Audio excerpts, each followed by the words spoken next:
Ladies and gentlemen, give it up for the Minnesota Vikings fan club president, Ryan Watrous. What's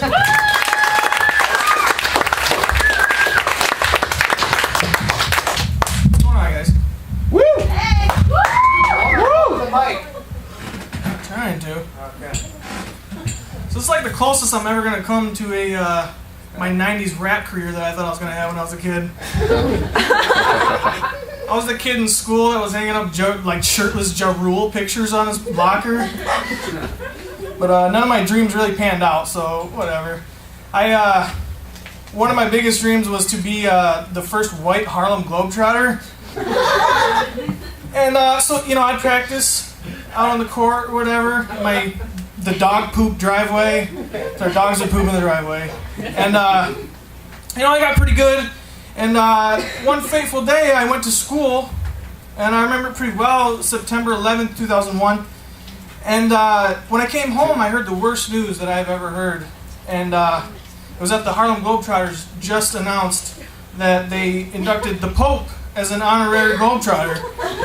And my dreams were pretty crushed after that. And so now you have me here, the bearded guy on stage, a Minnesota Vikings fan, whatever. It's going to be hard to win the crowd back after that one too, guy. But the other day my wife, she texted me a picture, and it had this beard chart, and it showed what level your beard was at.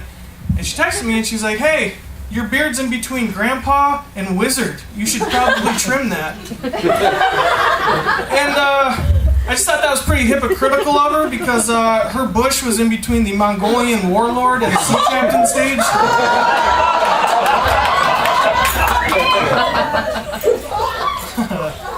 Our anniversary, she's trying to spice things up, and she tried crotchless panties. Crotchless panties are pretty weird if you still have a bush. Her vagina just looked like a little dog that just got his nuts cut off and going around it.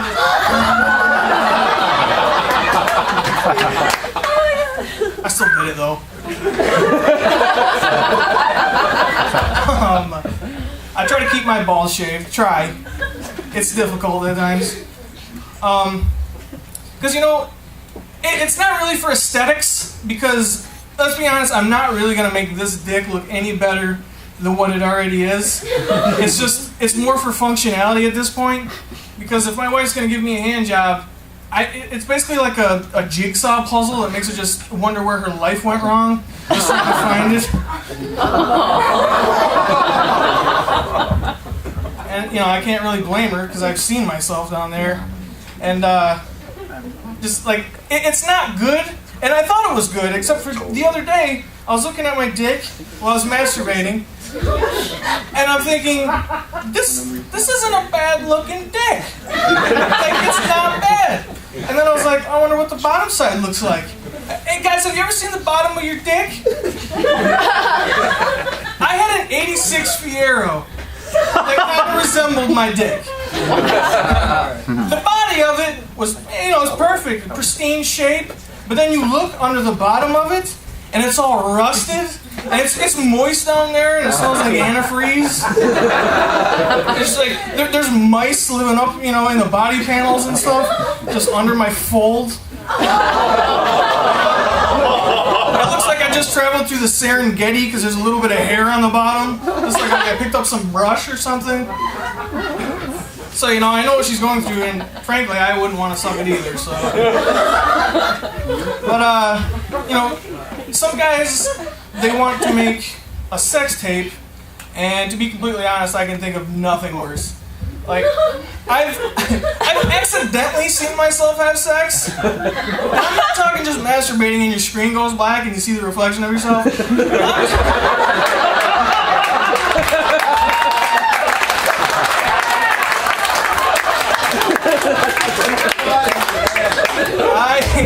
I am talking about me and my wife getting it on, and I look to the side, and I see myself in the mirror, and I'll paint the picture for you.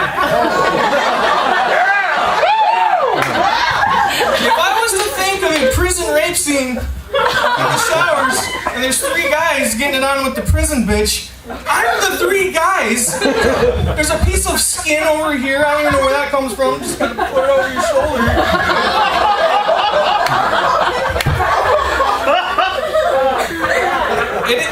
It is not great. But before I met my wife, I had a lot of chicks. You know, we met online because I'm big, and so a lot of chicks would ask me, and they're like, you know, what's your sexual fantasy? What are you into? And I was like, to be completely honest, I'm perfectly content having sex without Chris Hansen walking in the room. The lemonade tastes great. But like, I cannot get into threesomes. I have a hard time making one chick come, let alone two of them. We're gonna have to let's get like 40 chicks and I'll make two of them come. I'm just playing the odds at this point. But I was talking to my coworkers and we talk about sex a lot, unfortunately, and they're talking to me. You know, I don't know if they're telling the truth, but I'm gonna believe them. They told me, you know, I didn't even ask. They're just like, you know, I make my chick come like 4 to 6 times. That's it. I'm gonna let that sink in for you guys. 4 to 6 times. I can barely get off myself, let alone her. These guys have like the filet mignon of cock. And I'm over here just with pork chop dick. It's been sitting in the fridge for a while. I've got like the olive loaf of dick. No one eats olive loaf. And if you do, can you meet me after the show?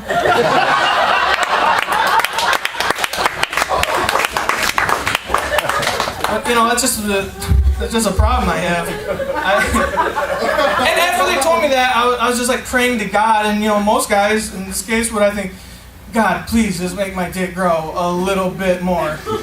And I was like, nah, that's not gonna happen. So I prayed to God. I was like, if you can make my wife's vagina shallower, that would be fantastic. Maybe I'd have a fighting chance. I mean, the day my wife winces in pain from my penis is the day I know my prayers have really been heard. I make love because I want to, not because I have to. Or because I have to, not because I want to. Dang it. And like I said, it's just a problem I have. But I think it's funny, you know, a lot of people have problems, but I think it's funny when people say, you know, oh man, I had a really bad problem with meth, I had a really bad problem with heroin. I guess it's kind of a dick thing to be laughing about, but but I'm just like, doesn't everyone have a problem with meth? Just a little bit? Because I know, do people do it recreationally? Like, dude, I've been up for like 4 days studying, this is awesome. I'm thinking, nah. I mean, I'm sure I have a problem with meth, and I have a problem with heroin, and I have a problem escaping alligator death rolls. I have a problem paying off my student loans, things like that. But another guy at work came up to me, because apparently he thinks I have a problem with eating. I don't know where he gets that from. But he comes up to me and he's got this new vaporizer thing. I don't know if you know what that is, but it's like this little, I mean, I guess it's to help you stop smoking, but you put the little flavor in there and you smoke that, and I guess you can smoke it indoors, whatever. But he comes up to me and I'm like, man, that thing's pretty cool. It smells like cinnamon. And he's like, yeah, dude, it's really, you know, it's helping me stop smoking. He's like, you should get one. And I'm like, you know, I would, but I don't smoke. And he's like, well, dude, you don't even need to smoke. He's like, hey, if you're craving a donut, just put in the donut juice and you can smoke a donut. I'm like, this is this guy's selling point, is me smoking donuts. I mean, needless to say, I bought one, and, you know, I've cut down. I'm down to a baker's dozen a day. I just smoked a submarine sandwich out back, so things are looking up for me, but that's all I got for today, guys.